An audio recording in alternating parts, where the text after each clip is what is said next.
Once upon a time, in the bright golden heart of the savannah, there lived a little lion named Kato. Kato wasn't like the other young lions who ran fast, climbed rocks, and roared loudly. Kato was gentle, quiet, and sometimes a little scared. He was scared of climbing tall rocks.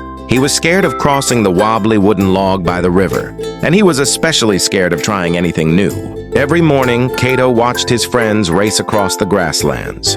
They leapt from stone to stone, played chase with the wind, and practiced their roars. Trying to sound like their mighty parents, Kato wanted to join them. He really did. But his heart always beat too fast and his paws stayed frozen in place. One sunny afternoon, while Kato sat under his favorite acacia tree, his grandmother padded over to him. Grandmother Nala was the wisest lioness in the entire kingdom. Her fur was silver around the edges, and her eyes sparkled like she carried the stars inside them. "Why aren't you playing with the others, little one?" she asked gently. Kato lowered his head. "I'm scared," he whispered. "Everything feels too big, and my legs feel too shaky. And what if I fall? Or fail? Or—" Grandmother Nala touched her nose to his.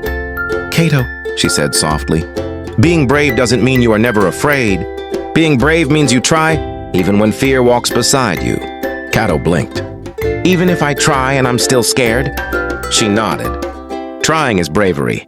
That night, Kato lay awake under the shimmering sky, thinking about her words. What if courage wasn't as giant as he thought? What if courage was something small, like a single step? The next morning, Kato decided to try. Not something big, not something scary. Just one small brave thing. He approached a small rock. Not a tall one, not a sharp one, just a little rock that most lions would ignore. His heart thumped loudly, but he lifted one paw and stepped onto it. The rock didn't wobble.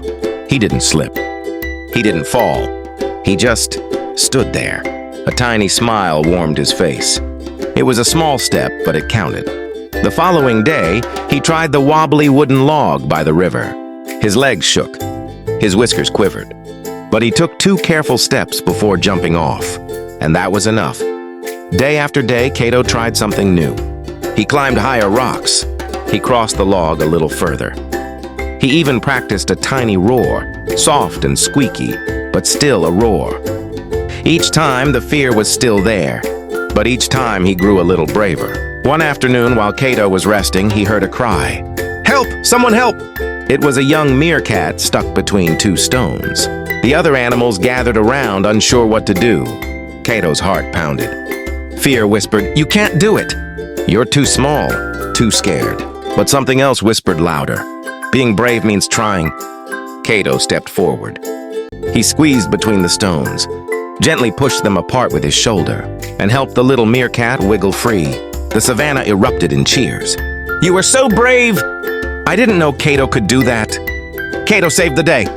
Kato felt something warm and glowing fill his chest. For the first time, he wasn't just watching bravery, he was living it. That evening, Grandmother Nala smiled proudly at him. "You see, little one," she said, "courage grows each time you take a step. Even the smallest steps can lead to the greatest bravery." Kato curled up beside her, the sun setting in brilliant orange behind them. He was still gentle. He was still quiet. And sometimes, he was still a little scared. But now Kato knew a secret. Bravery isn't the roar of a lion. It's the whisper that says, "I will try again tomorrow." And from that day forward, Kato took one small brave step every single day, until the whole savannah knew him as Kato the Kind and Courageous.